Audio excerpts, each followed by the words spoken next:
আলহামদুলিল্লাহ, আমরা প্রতিদিন একটা বিষয়ের উপরে আলোচনা করতেছিলাম, তাই না?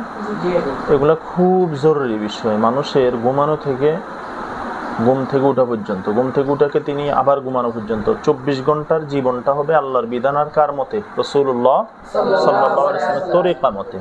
তাহলে মানুষের জীবন হবে বরকতপূর্ণ, আন্তরিক, আনন্দ এবং শান্তির, প্রশান্তির।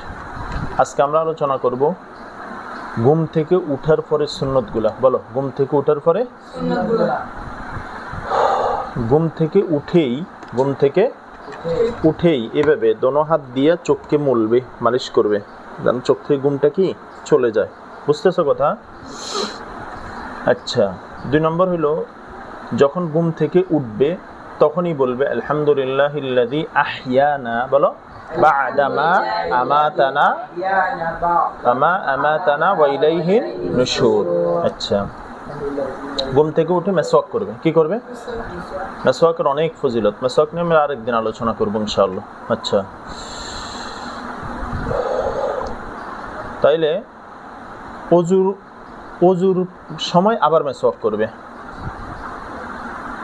ঘুম থেকে উঠেই মেসওয়াক করা এটা আলাদা সুন্নত। কথা বুঝছো? তাহলে এখানে 2টা সুন্নত। একটা হলো ঘুম থেকে উঠেই মেসওয়াক করা, এটা একটা সুন্নত।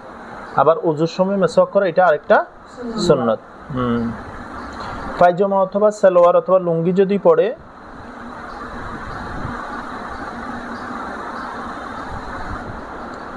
তাহলে কোন পা দিয়ে আগে পড়বে? ডান পা দিয়ে। আর হাত কোন হাত দিয়ে পড়বে? ডান হাত দিয়ে পড়বে।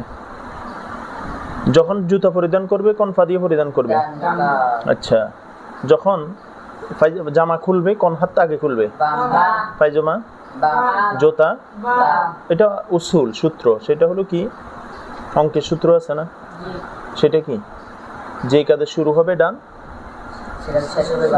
বাম। যে কাজে শুরু হবে বাম, বাথরুম ঢোকার সময়, বেরোয়ার সময়, মসজিদ ঢোকার সময়, বেরোয়ার সময়। হ্যাঁ, বুঝে গেছো, মাশাআল্লাহ।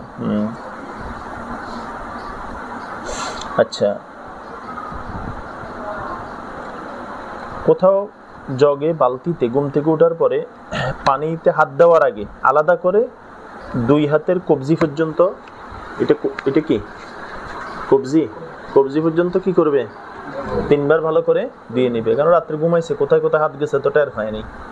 আইনা বা তাতিয়া দাওয়া দিছে আছে, এই জন্য আগে ধুবে, তাহলে এরপরে কার্যক্রম শুরু করবে। মনে থাকবে ইনশাআল্লাহ। আল্লাহ তাআলা আমাদেরকে এই সুন্নতগুলোর উপর আমল করার তৌফিক, আমাকে, আমাদের সবাইকে, যারা দেখবে শুনবে তাদেরকেও দান করেন। আমিন। আসসালামু আলাইকুম।